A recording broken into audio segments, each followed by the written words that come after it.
कुछ दिनों से कई जगह बहुत सारे ऐसे नौजवान हैं जो सब कुछ भूल कर वो कानून को हाथ में ले बैठे और गलत रास्ता इख्तियार किया। आखिर वजह क्या है, कहां से वो सवाल पैदा किए गए, गलतफहमी पैदा उनके जहन में हो गई, उसको मैं रिमूव करने की कोशिश करूंगा। और जब तक आप साथ देंगे इंशाअल्लाह हम अपनी बात रखेंगे। जब मुझे महसूस होगा कि आप नहीं सुनना चाहते, मैं वहीं पर अपनी बातों को विराम दे दूंगा, मैं कंक्लूड कर लूंगा इंशाअल्लाह। हजरात मोहतरम, इस सरजमीन पर नहीं पूरी दुनिया के लिए आखिरी नबी मोहम्मद रसूलुल्लाह सल्लल्लाहु अलैहि वसल्लम को तमाम मानवता का नहीं बल्कि 18,000 मखलूकात के लिए रोल मॉडल बनाकर भेजा गया। मोहम्मद रसूलुल्लाह से पहले हजरत ईसा अलैहिस्सलाम वो एक इलाके के लिए आए। क्रिश्चियनिटीज जो उनको मानते हैं, उनका यह कॉन्सेप्ट है, यह अकीदा है कि ईसा अलैहिस्सलाम सूली पर लटक गए, हमारे और आपके गुनाहों की वजह से वो सूली पर चढ़ गए, हमारे गलत करतूत की वजह से। उनका यह कॉन्सेप्ट है, उनका यह अकीदा है। हजरत ईसा पूरी दुनिया के इंसानों का रोल मॉडल नहीं। उनसे पहले हजरत मूसा अलैहिस्सलाम, तो हजरत मूसा अलैहिस्सलाम की जिंदगी का एक सबसे बड़ा इंसिडेंट, एक वाकया वो ये था कि उन्होंने बनी इसराइल को एक जालिम, एक जाबिर और एक मलऊन ताकत से कौम को बचाया था। बनी इसराइल को फिरौन के जुल्म से, उनके इस्तिबदाद से उनको निजात और छुटकारा दिलाया था। सबसे बड़ा वाकया एक ट्रेजेडी बन गई। मगर और चलते जाएंगे आप तो जितने भी नबी और जितने भी अंबिया आए, उनकी जिंदगी का एक वाकया है, एक इंसिडेंट है। उनकी पूरी जिंदगी तमाम दुनिया के इंसानों के लिए, जो पूरब से लेकर पश्चिम तक, उत्तर से लेकर दक्षिण तक, सबके लिए रोल मॉडल नहीं। अगर कोई रोल मॉडल है इस धरती पर, किसी की जिंदगी काबिल तकलीद है, from the childhood to the dead day, यानी पैदाइश से लेकर, बचपन से लेकर जवानी तक, जवानी से लेकर वफात तक, तो वो सिर्फ एक ही जात है, वो आखिरी नबी मोहम्मद रसूलुल्लाह सल्लल्लाहु अलैहि वसल्लम की जात। अब कुछ दिनों से भारत के अंदर धार्मिक मुद्दों को लेकर दंगा फसाद करवाया जाता है, ठेस पहुंचाने की कोशिश की जाती है। हम मुसलमानों को ऐसे माहौल में क्या करना चाहिए, हम माइनॉरिटीज को ऐसे माहौल में क्या करना चाहिए, कानूनी एतबार से कहां तक हम जा सकते हैं सड़कों पर, या धर्म के मसले को लेकर हम अपनी आवाज कितनी बुलंद कर सकते हैं। एंड ये सब जानकारी we have to compulsory to know all these things. सिर्फ सड़कों के ऊपर खड़े होकर तकबीर का नारा बुलंद करने से मसले का हल नहीं। एक बात जहन में बैठा लीजिए, पूरी दुनिया में अभी तक 10 मुल्कों के अंदर जेनोसाइड हुआ। जेनोसाइड का मतलब नस्ल का खात्मा। आपके इस भारत में वही कोशिश और वही तारीख दोहराने की कोशिश की जा रही है। जेनोसाइड जर्मनी देख लीजिए, सीरिया देख लीजिए, म्यांमार देख लीजिए, बोस्निया देख लीजिए, चेचेनिया देख लीजिए, इराक देख लीजिए। एक माइनॉरिटीज को, एक मखसूस तबके को साजिश के तहत डालकर उनका खात्मा कर दिया गया। यही तारीख और यही थ्योरी हमारे इस भारत की सरजमीन पर, इस धरती के ऊपर दोहराने की कोशिश की जा रही है। हम हैं उग्र हो जाते।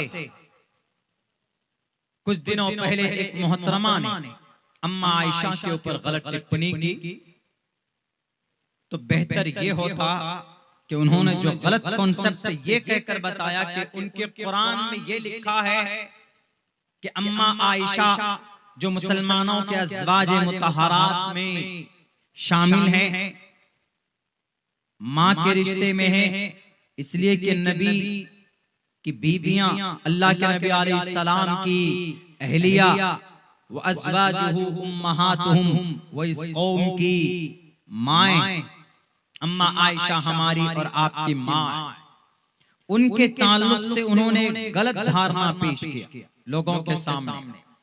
मैं पूरे दावे के साथ कहता हूं, भले ही कहीं से पढ़ी हूं वो किसी यूनिवर्सिटी से या किसी व्हाट्सएप यूनिवर्सिटी से, लेकिन उनको कुरान और हदीस का और उनको अपने शास्त्रों का यकीनन बिल्कुल ज्ञान नहीं।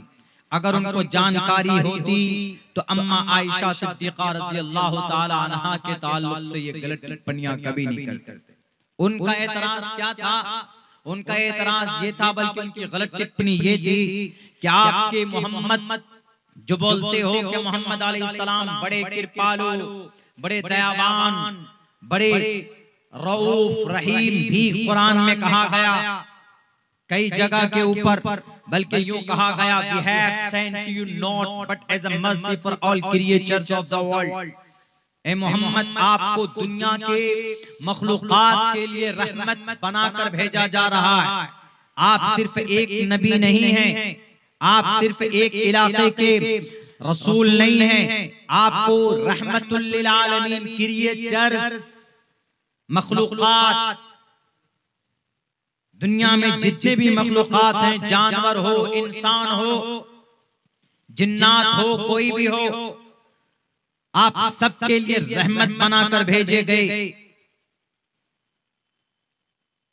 बड़े बोलते हैं आप कि वो ऐसे हैं, वो जगत गुरु हैं, वो महान गुरु हैं, वो कृपाशील हैं, वो पराक्रमी हैं, वो अत्यंत दयावान हैं। तो फिर आपके दयावान ने, आपके इस काइंडनेस ने, आपके इस सेल्फ डिनायल ने, आपके इस अंतिम महर्षि ने एक 6 साल की बच्ची के साथ निकाह और 9 साल की उम्र में उनकी विदाई हमारे एशिया महाद्वीप में, हमारे भारत की संस्कृति में और हमारे भारत के कानून में पाप है, जुर्म है, गुनाह। पहले कानून था 18 साल की उम्र में बच्चा बालिग होता था कानून की नजर में।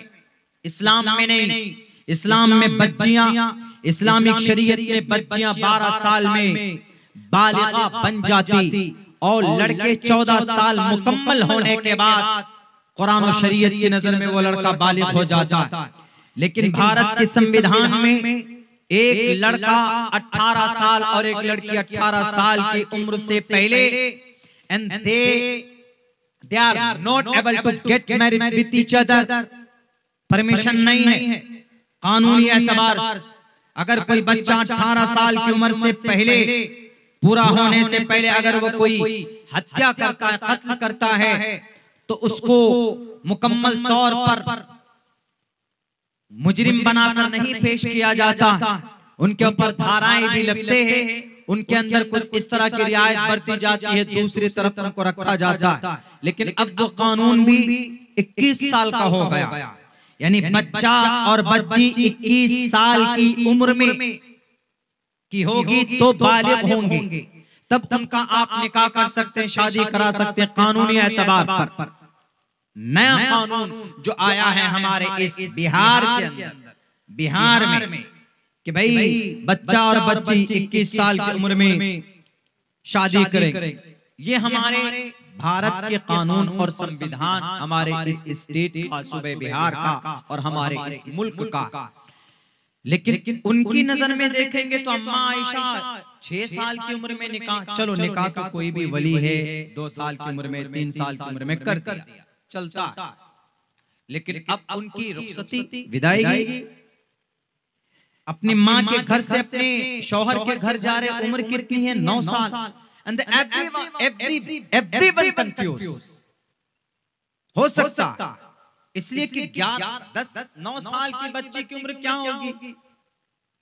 छोटी सी गुड़िया, और आप एक तरफ कह रहे हैं कि प्रोफेट मोहम्मद सेल्फ डिनायल, एक तरफ आप कह रहे हैं कि वमा अरसलनाका इल्ला रहमतल लिल आलमीन, एक तरफ आप कहते हैं कि औरतों को उनका हक दिलाने वाले, औरतों को सम्मान दिलाने वाले, औरत को इज्जत से नवाजने वाले। अब एक तरफ बेटी के साथ अत्याचार, 6 साल की उम्र की बच्ची के साथ निकाह, और 9 से 10 साल की उम्र में उनको पकड़ कर ले आए अपने घर पे। हम नहीं मान सकते आपके नबी को, आपके प्रोफेट को कि वो इतने दयावान हो सकते हैं, वो इतने कृपाशील, वो इतने पराक्रमी हो सकते। हम नहीं मान सकते। उनका ये एतराज था, यही एतराज, बस यही टिप्पणी की उन्होंने। अब हमारे मुस्लिम नौजवान यंग ब्लड ऐसे होते हैं, आओ देखते हैं ना ताओ देखते, उसके बाद निकल जाते हैं सड़कों पर। प्रोटेस्ट करना आपका हक है। All citizens shall have the right. सारे भारतीयों का एक हक होता है, उनमें से फ्रीडम ऑफ स्पीच भी। मैं तकरीर कर रहा हूं, ये मेरा फंडामेंटल राइट।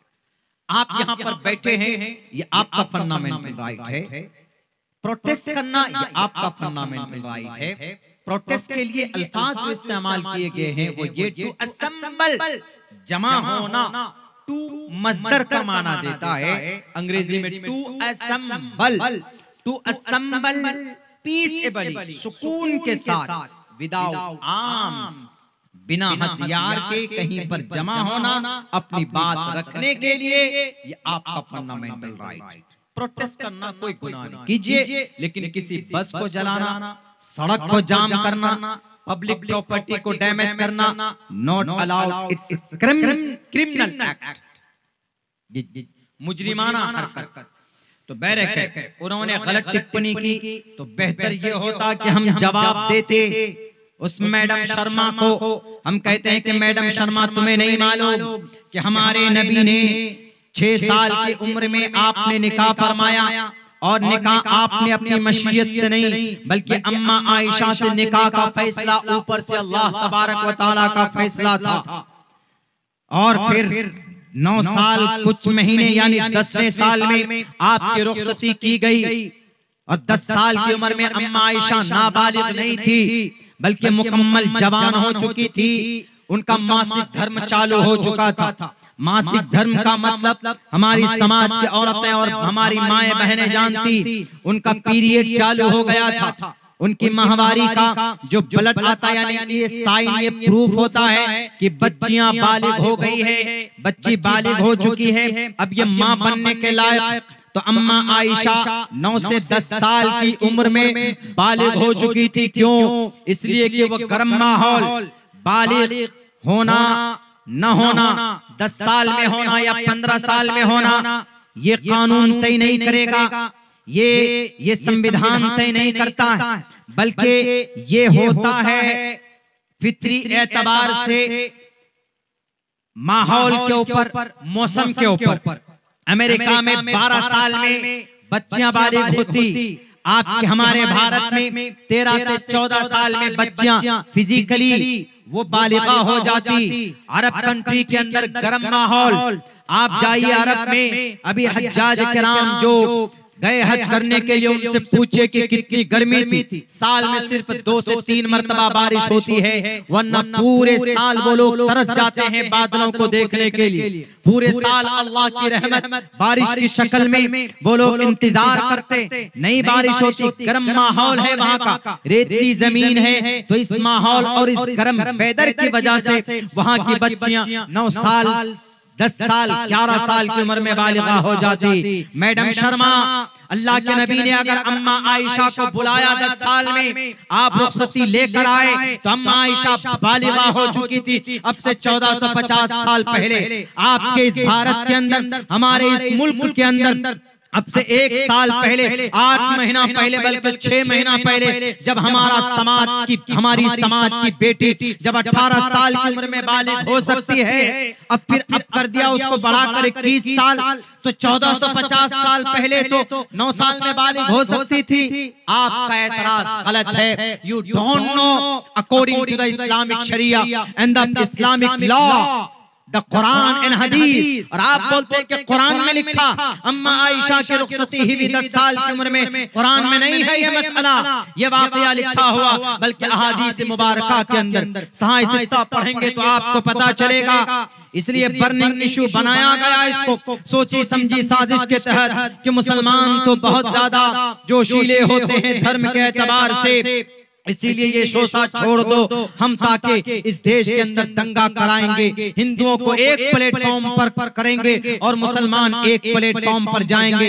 अभी कारी साहब ने, नाजिम साहब ने एक बात कही कि हिंदू मुसलमानों के बीच में यकीनन कोई भेदभाव नहीं है, और हिंदू मुसलमानों को हिंदू भाइयों के लिए तिरछी निगाह से देखने की कोई अलामात या कोई अहकामात कुरान और हदीस के अंदर नहीं। अल्लाह के नबी अलैहिस्सलातु वस्सलाम के अहादीस, सैकड़ों अहादीस ऐसी है जो इंसानियत के बेस पर और मानवता के बेस पर दलालत करती है। अल्लाह के नबी अलैहिस्सलातु वस्सलाम का फरमान, अगर तुम्हारे घर के करीब में कोई पड़ोसी है, अगर वो पड़ोसी मुसलमान है या क्रिश्चियन है, जैन है, बौद्ध है, या आरएसएस का है, बीएचपी का है, बजरंग दल का, या भारत के अंदर किसी भी पार्टी का या किसी भी मुल्क का है, वो इंसान होना चाहिए। अगर तुम्हारे घर के करीब में अगर किसी का घर मिला हुआ है, उसका नाम अगर जयसूर्या है, उसका नाम अगर यादव है, उसका नाम अगर अनिल है, तो ये मत कहना कि वो मुसलमान नहीं है, हम उनके साथ नरमी नहीं बरत सकते। अल्लाह के नबी का फरमान है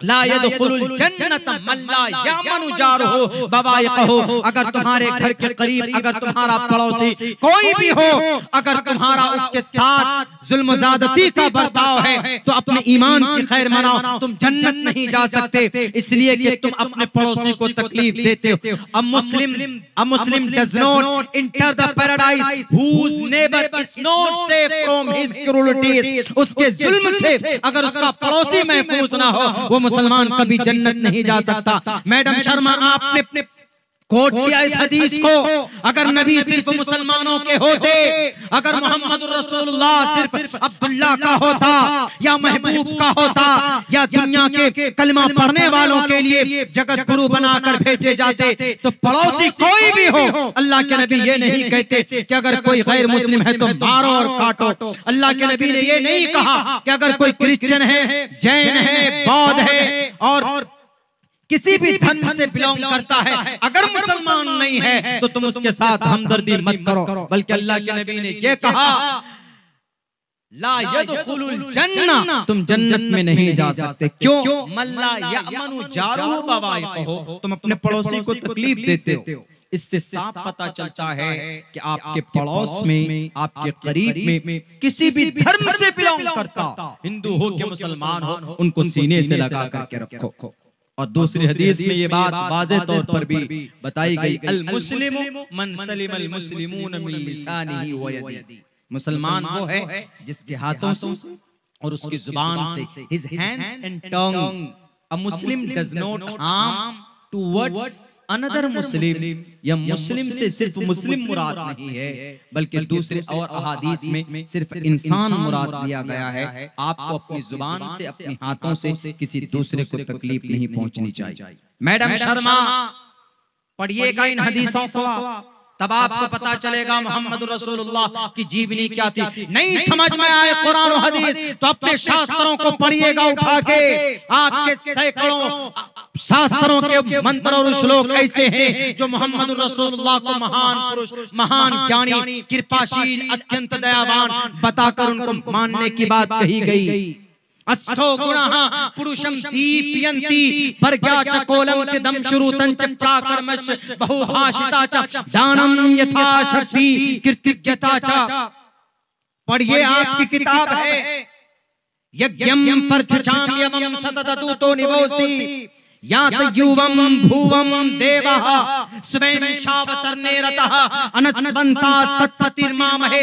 अनस्वन्ता ताकत का अंबार है, एक बाजुओं में 5000 जवानों की ताकत है, दूसरे बाजुओं में 5000 की ताकत होने के बावजूद भी आपने अपनी ताकत का गलत इस्तेमाल नहीं किया, बिल्कुल नहीं किया।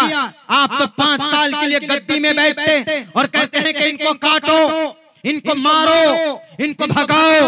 वो हमारे नबी अगर मुट्ठियों से पकड़ लेते किसी चीज को, रुकाना जैसे बहादुर को उठा उठा कर 3-3 मरतबा जमीन पर दे मारा था, उस नबी ने एक कतरा पसीना, एक कतरा खून तक किसी का नहीं बहाया था। पढ़ो अपनी किताबों की रोशनी में, तब तुम्हें पता चलेगा कि वो मोहम्मद आए थे इस कायनात में, इस धरती में अमन और शांति का पैगाम लेकर, लड़ाने के लिए नहीं आए।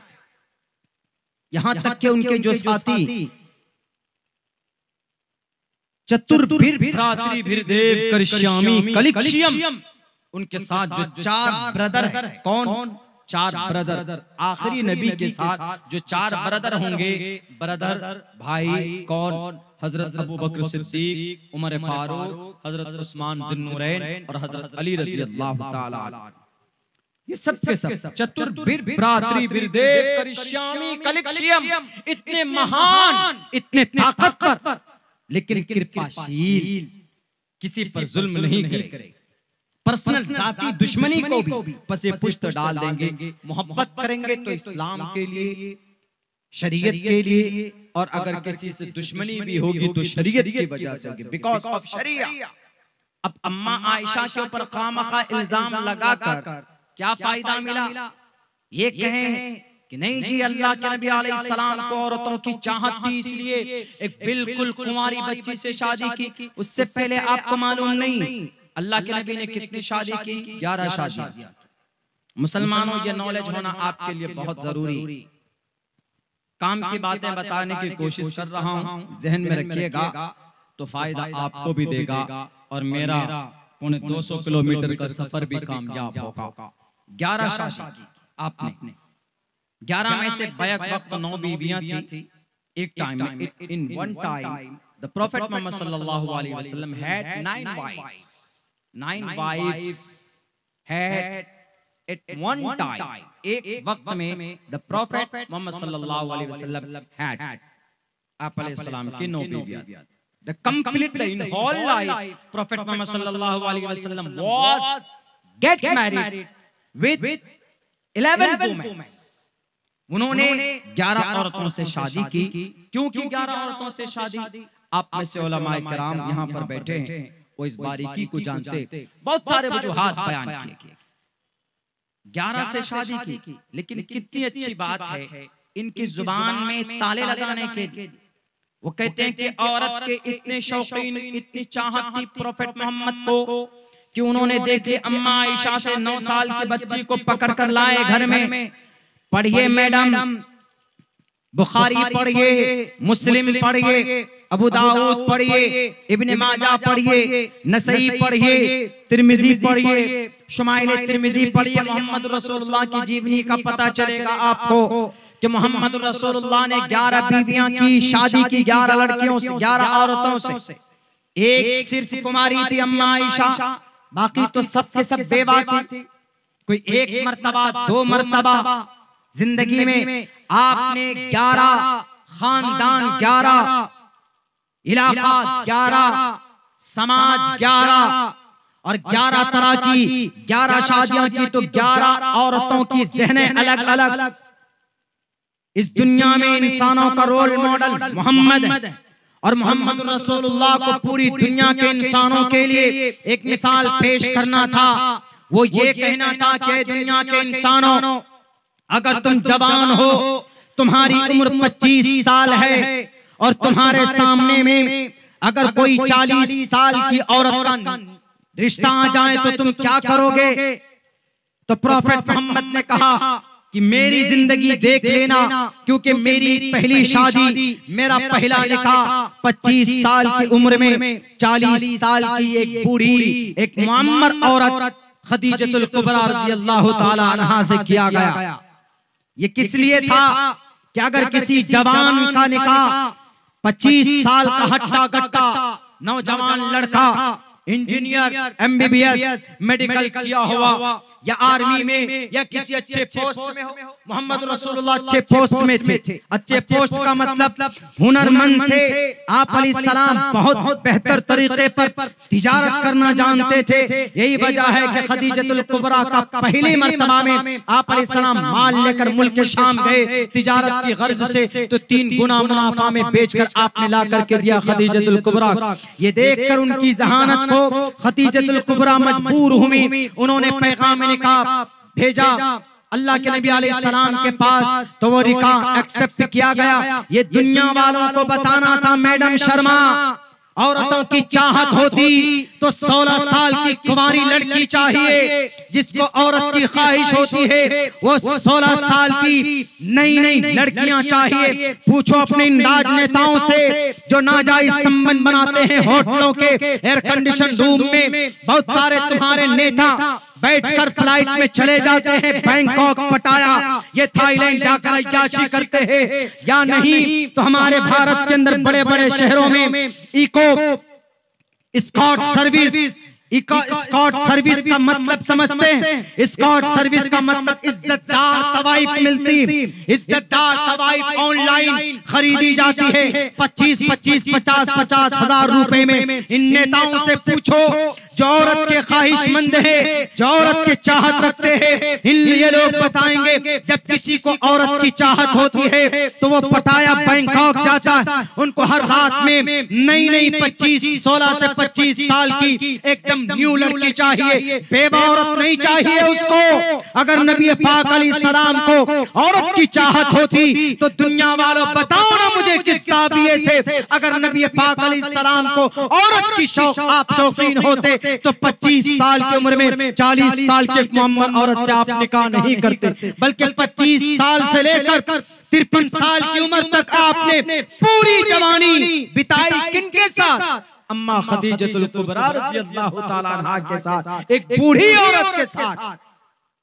अब बताइए कितना उनके सवाल में दम है। वो कहते हैं कि नहीं, औरत के शौकीन थे, अलियाज़ु बिल्लाह। औरत का शौकीन जो होता है तो उनको तो नई नई औरतें चाहिए। उतबा इब्न रबिया आया था मोहम्मद रसूलुल्लाह के पास के, मोहम्मद आपको औरत चाहिए तो अरब की कौन सी कबीले की औरत चाहिए, बोलिए, हम आपके कदमों पे लाकर रखते हैं। तो अल्लाह के नबी अलैहिस्सलाम ने कहा कि नहीं, न तो मुझे औरत चाहिए, न तो मुझे खजाना चाहिए, न तो मुझे हुकूमत चाहिए, न तो मुझे कुर्सी चाहिए। मैं उस काम के लिए आया हूँ जिस काम के लिए मुझे मेरे रब ने इस धरती पर नबी और रसूल बनाकर भेजा है। मैं मरते दम तक मेरे हाथ में चांद सूरज को लाकर रख दो, मैं बाज नहीं आ सकता। मैं मरते दम तक उस काम को करूंगा, यानी अल्लाह के कलीमे को, अल्लाह की शरीयत को इस धरती पर नाफिज करूंगा। 9 साल की उम्र में अम्मा आयशा बालिगा हो चुकी थी मुकम्मल तौर पर। अम्मा आयशा की अम्मी ने कहा कि मोहम्मद आपकी मोहतरमा, आपकी शरीके हयात आयशा बालिग हो चुकी, लेकर जाइए। अम्मा आयशा की माँ ने कहा कि लेकर जाइए। तब अल्लाह के नबी अलैहिस्सलाम लेकर आए उनको।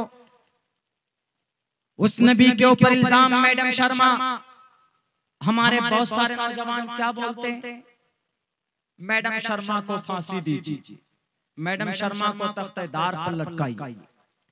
भारत में रहते हैं, कानूनी और संवैधानिक बात करने की जरूरत आवश्यकता। मेरे नौजवानों, अगर कोई किसी धार्मिक पर्सन के खिलाफ अब्यूज गाली बकता है, उल्टा सीधा कहता है, तो ये जायज कानूनी एतबार से नहीं है। लेकिन आप ये कह सकते हैं उनके ऊपर कानूनी कार्रवाई कीजिए, कानूनी कार्रवाई होनी चाहिए, गिरफ्तारी हो, कोर्ट तय करे कि उनको कौन सी सजा मिलनी चाहिए। देश के अंदर धार्मिक भावनाओं को भड़काने के लिए जो दफात लगते हैं 153A और B, उसके हिसाब से कानूनी कार्रवाई होना चाहिए। खामखा चिल्लाते हैं कि उनको फांसी पर लटकाओ।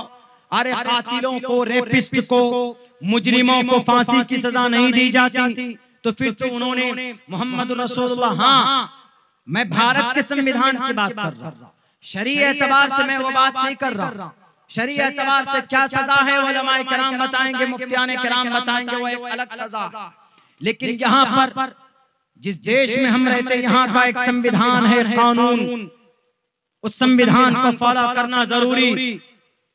हमारे जिन नौजवानों ने गलत रास्ता इख्तियार किया, चाहे वो राजस्थान का हो, चाहे वो अमरावती महाराष्ट्र का हो, भारत का हर एक मुसलमान और कुरान शरीयत पर ईमान और आस्था रखने वाला उसकी निंदा करता है कड़ी शब्दों में। वह आपके ही दिमागदार थे, वह आपके ही रफीके हयात बने हुए थे जनाब, आपकी जिंदगी के, आपके ही सिस्टम के थे वो लोग जिन्होंने ये कदम उठाया। शरीयत से उनका कोई ताल्लुक नहीं था, इस्लाम के अंदर ये चीज नहीं सिखाई जाती। हमारे नबी ने जब किसी को जर्रा बराबर तकलीफ नहीं दी, हमारे नबी तो ज्यादा पानी बहाने को भी ये कहा है कि जायज नहीं है, तो किसी इंसान को का खून बहाने की इजाजत कैसे दिया जा सकता है शरीयत की रोशनी में। और रही बात इस देश में अगर मुसलमान अपने धार्मिक बनकर रहना चाहता है तो हमारे मुसलमानों को तिरछी निगाह से नहीं देखा जाना चाहिए। क्यों? भारत के अंदर धर्म के मुताबिक जिंदगी गुजारना, मेरे मुसलमानों आपको ये आजादी, मैं उस आर्टिकल को पढ़कर सुनाना चाहता हूँ। आर्टिकल नंबर 25 में ये बात लिखी, तकरीर हो रही है इस मदरसे के प्लेटफॉर्म से, एक बहुत ही संजीदा टॉपिक के ऊपर बात की जा रही है। आपको याद रखना चाहिए इस देश के एक एक नागरिक को अपने धर्म के मुताबिक अकीदा रखना, सोचना, इबादत करना, इसकी परमिशन दी गई है हमारे भारत के संविधान। आर्टिकल 25 पढ़िए। आर्टिकल 25 में लिखा है फ्रीडम का मतलब आजादी, आजाद। फ्रीडम ऑफ कॉन्शियंस, कॉन्शियंस का मतलब सोचना, तसव्वुर करना, गौर फिक्र करना। अगर कोई मुसलमान बैठकर अल्लाह की याद में है, अल्लाह के बारे में सोचता है, मस्जिद के बारे में सोचता है, जन्नत जहन्नम के बारे में सोचता, कोई उधर से सनोला से आकर ये नहीं कह सकता, कोई भगवाधारी, कोई आरएसएस वीएचपी, कोई क्रिश्चियन, कोई जैन, कोई बौद्ध नहीं कह सकता कि टोपी वाले तुम क्या सोच रहे हो, तुम मुराकबे में क्यों बैठे हो, तुम एक अल्लाह को याद क्यों कर रहे हो। तो आप कह सकते फ्रीडम ऑफ कॉन्शियंस, इजहार ज़मीर, सोचने की आजादी। आगे पढ़िए, freedom of conscience and free profession. Profession का मतलब आपकी अकीदे की आजादी। अकीदा क्या है? अगर मुसलमान है तो अल्लाह का अकीदा अगर रखता है तो आजाद है वो। फ्रीडम ऑफ कॉन्शियंस, अगर ब्राह्मण है तो ब्रह्मा को अपना परमात्मा मानने की आजादी उसको है। और अगर क्रिश्चियन है तो जीसस को, हजरत ईसा अलैहिस्सलाम को अपना सब कुछ मानने का अधिकार उसको है।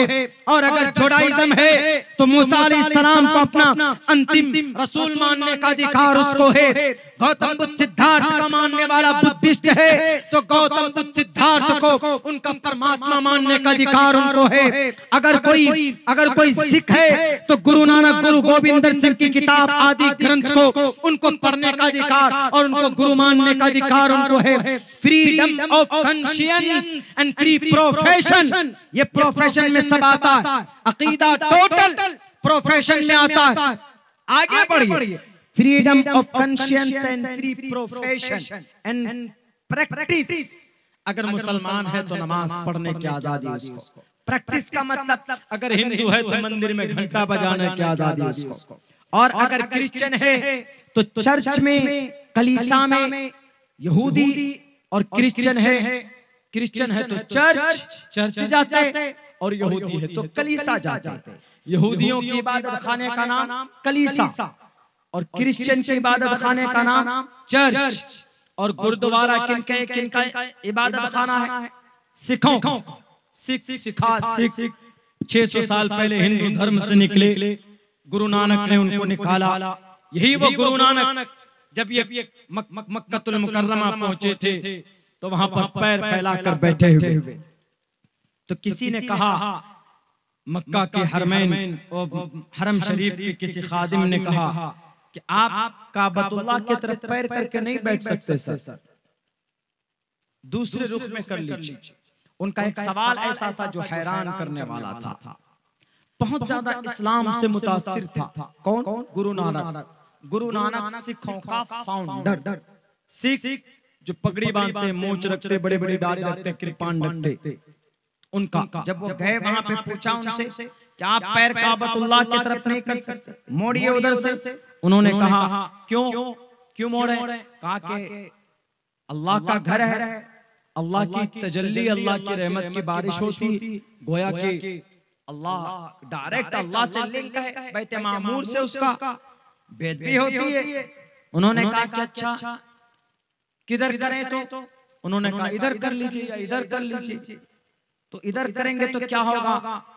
उन्होंने कहा कि बेअदबी नहीं होगी, अल्लाह की रहमतों की अपमान नहीं होगा। उन्होंने कहा ये बताओ बाबू, पूरी दुनिया में कौन सी जगह ऐसी है जहां पर अल्लाह नहीं है आपका? तो इसका मतलब उन्होंने कहा अल्लाह हर जगह का। जब हर जगह अल्लाह है तो पैर को रखते हुए मत काट लो।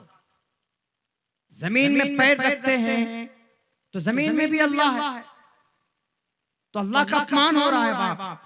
ऐसा सवाल था कि जवाब नहीं दे सकता। इस्लाम का इतना करीब था, कई मर्तबा हरम पहुंचा, अपने भेष बदल कर पहुंचा, मुसलमान बनकर पहुंचा, कैसे करके पहुंचा, लेकिन पहुंचा। तो वही गुरु नानक निकले कहां से? हिंदू धर्म से। उन्होंने देखा कि हिंदू धर्म में करोड़ों देवी देवता है। किसी किताब में लिखा है कि जानवर को मत मारो, किसी किताब में लिखा है कि जानवर का बलि चढ़ाओ, किसी किताब में लिखा है कि ब्रह्मा पवित्र है, ब्रह्मा के सर से पैदा हो वह इज्जतदार है, और किसी किताब में ये लिखा हुआ है कि रावण ही ब्रह्मा है।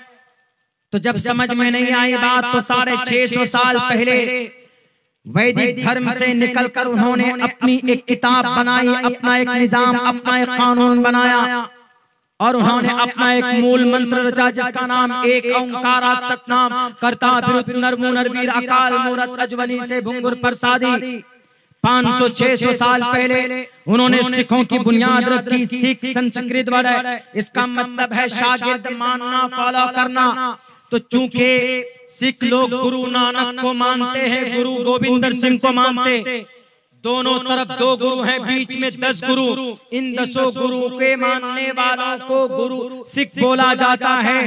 और ये सिख भारत में अक्सरियत में सिख कम्युनिटी के लोग, फिर पूरी दुनिया में ये लोग अमेरिका चले गए, लंदन चले गए। तो 650 साल पहले इस तंजीम की बुनियाद डाली जाती हिंदू धर्म से निकलकर।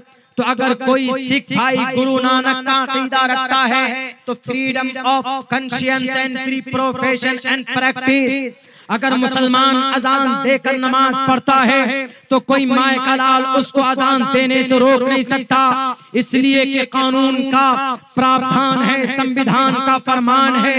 संविधान आईने भारत की ये चीख है। आईने भारत 2 टोक लफ्जों में कहता freedom of conscience and free profession and practice. Practice का मतलब अमली एतबार पर ईश्वर की भक्ति करना, अमली एतबार से नमाज पढ़ना, अमली एतबार से सुन्नत पर अमल करना, अमली एतबार से रोजा रखना, अमली एतबार से कुर्बानी करना, अमली एतबार से जानवरों को मशरू और जायज हलाल जानवरों को ज़िबा करना, संविधानिक एतबार से फ्री प्रोफेशन प्रैक्टिस यानी अमली एतबार से कोई मुसलमान या देश का कोई भी इंसान, धार्मिक इंसान अपने धर्म के एतबार से अगर पूजा करता है, इबादत करता, तो उसको किसी को रोकने की परमिशन या किसी को रोकने की अधिकार बिल्कुल नहीं। अगर मुसलमान टोपी पहनकर नमाज पढ़ता या अगर मुसलमान दाढ़ी रखता है तो किसी आरएसएस के लुटेरे को, किसी बजरंग दल के चेलों को,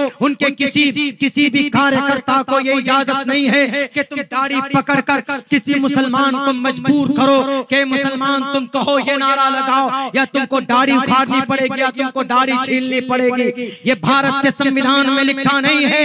मेरे नौजवानों, मेरे साथियों, कानून को जानिए, समझिए, परखिए, पढ़िए और अपने आवाज बुलंद कीजिए। आपको धरती से खत्म करने की अगर कोशिश की जा रही है तो आप इस देश के सच्चे वफादार हैं। आपने इस देश को तारीख दी है, आपने इस देश का नाम इतिहास में बुलंद किया है। आपने इस देश को आखिर वक्त में जालिम अंग्रेज, लुटेरे अंग्रेज से बचाया है। अगर अंग्रेज के कोई चापलूस इस देश को हड़पना चाहता है तो आपको अपनी आवाज बुलंद करनी पड़ेगी। क्या धार्मिक मामला आजादी के वक्त में नहीं था। 1857 की जंग से लेकर 1947 के वक्त में, 1930 के वक्त में, 1937 के वक्त में, 1924, 1925 में देख लीजिए, एक तरफ मौलाना अबुल कलाम आजाद थे, एक तरफ कायद थे, एक तरफ मोहम्मद, एक तरफ सरदार वल्लभ भाई पटेल थे, वो हिंदू की बात करते थे।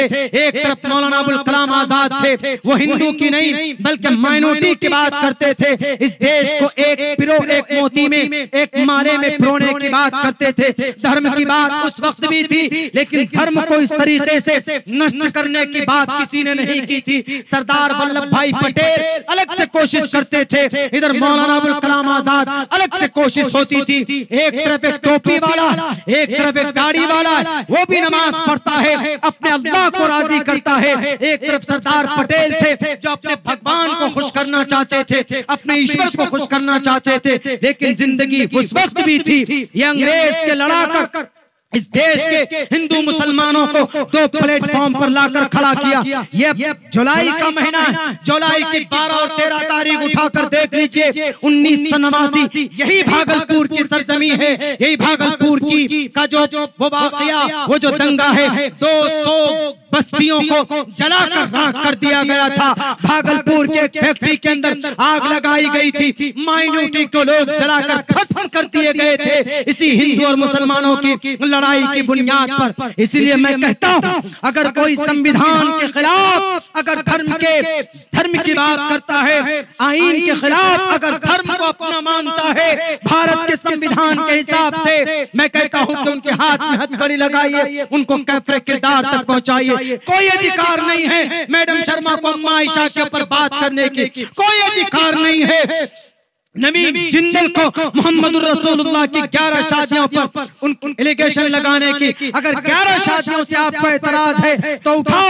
राजा भूपेंद्र सिंह की तारीख, जिन्होंने 360 बीवियां की। अभी राजा भूपेंद्र सिंह की बुक्की आज भी राष्ट्रपति भवन में रखा हुआ। वायाश थे, वो नई नई शक्लों की औरतें चाहते थे। दुनिया के बड़े बड़े रिसर्चर, स्कॉलर उनके पास डॉक्टर हुआ करते थे, उनकी ख्वाहिश होती थी हमको इस औरत की आंखें ऐसी चाहिए, तो फौरन डॉक्टर को बुलाकर उनकी सर्जरी की जाती थी और उनको अपने बेड में रात को नाजायज उनका इस्तेमाल किया जाता था। राजा भूपेंद्र सिंह 360 बीबियां वाला, इनके ऊपर इल्जाम नहीं लगाते आप। चले जाइए मेघालय मुखिया, 94 बीबियां उनके ऊपर इल्जाम नहीं लगाएंगे। इनको छोड़िए। एक बहुत बड़े महान गुरु इस धरती पर गुजरे, उनका नाम मेरे जहन से निकल रहा। 1 करोड़ शादी की उन्होंने, 1 करोड़ नाम मेरे जहन से निकला हुआ, किसी बयान में बोला 1 करोड़ शादी, क्योंकि उनको औलाद नहीं हो रही थी, बार बार शादी कर रहे थे। एक औरत आकर बोली कि मियाँ हमको इस चीज की जरूरत है। तुम मियाँ क्यों बोल, मुझे ये पति दे का, पति दे क्यों बोल रही तुम मुझे? कहा कि मैं आपकी पत्नी हूँ, मेरी पत्नी हूँ। जाहिर सी बात है कि कंफ्यूजन होगी, जिसकी 1 करोड़ बीवी, 1 करोड़ शादी की उन्होंने सिर्फ औलाद हासिल करने के लिए कर सकता था, उसको परमिशन थी। अगर अब्दुल्ला सालिम चीख कर बोले, चीख कर के आपके उस राजा ने 1 करोड़ क्यों शादी की? श्री कृष्ण जी ने 1623 1623 बीवियां, उनकी बीवी थी कृष्ण जी की, राजा दशरथ की 3 बीवियां। तो ये तो कोई मैटर नहीं, वो तो पहले जमाने में ऐसा होता था। चलो ठीक है मानते, लेकिन उसी को अभी अपमान करना, किसी को डेमोलाइज करना नॉट अलाउ, परमिशन नहीं। हम आपके धार्मिक भावनाओं को नहीं ठेस पहुंचाना चाहते। तकरीरें हमारी बहुत होती, हिस्ट्री के ऊपर हम बात करते, लेकिन कभी भी हम अपमानित नहीं करते हिंदू भाइयों को। उनके जमाने में ऐसा होता होगा, करते होंगे वो शादी, 360 शादी करते होंगे, 1 करोड़ शादी करते होंगे। तब जाकर उस राजा के पास एक ऋषि मुनि आए, उन्होंने उनके सामने कहा कि परमात्मा महाराज हमको कोई औलाद नहीं, कोई संतान नहीं, हमको जरा कुछ कर दीजिए। कहा पहली बीवी तुम्हारी औलाद ढूंढा, पहली बीवी कहाँ? 1 करोड़ बीवियों में तो मुश्किल है ढूंढना, ढूंढ करके लाए कि पहली बीवी है। कहे तुम्हारी पहली बीवी, पूजा और हवन किया जाता है तब जाकर उनको एक संतान यानी एक लड़का पैदा होता। अब अगर इसी को हम ले लें कि हमारे नबी ने तो 11 कि आपके जो थे पहले उन्होंने तो 1 करोड़ की शादी की, तो आप क्या जवाब देंगे? तो इससे ये पता चलता है कि ये फालतू की बहस है। अम्मा आयशा सिद्दीक़ा सिर्फ कुमारी थी, मोहम्मद रसूलुल्लाह की जिंदगी में बाकी टोटल 11 की 10 औरतें बेवा। उम्मे सलमा, जवेरिया, मैमूना, हफ्सा, ज़ैनब। आप अलैहिस्सलाम ने क्यों शादी की, क्या जरूरत पड़ी जी आप अलैहिस्सलाम को 11 शादी करने की? मैंने कहा ना, आप अलैहिस्सलातु वस्सलाम दुनिया के सामने में किसी भी मसले में कौम के किसी लोगों को मजबूर नहीं छोड़ना चाहते। अगर किसी की बीवी बहुत ज्यादा तल्ख मिजाज है, गरम मिजाज है, तो वो क्या करेगा? तो अल्लाह के नबी की जिंदगी उम्मे सलमा की जिंदगी को देखना चाहिए, क्योंकि उम्मे सलमा गरम मिजाज की, ऊंचे खानदान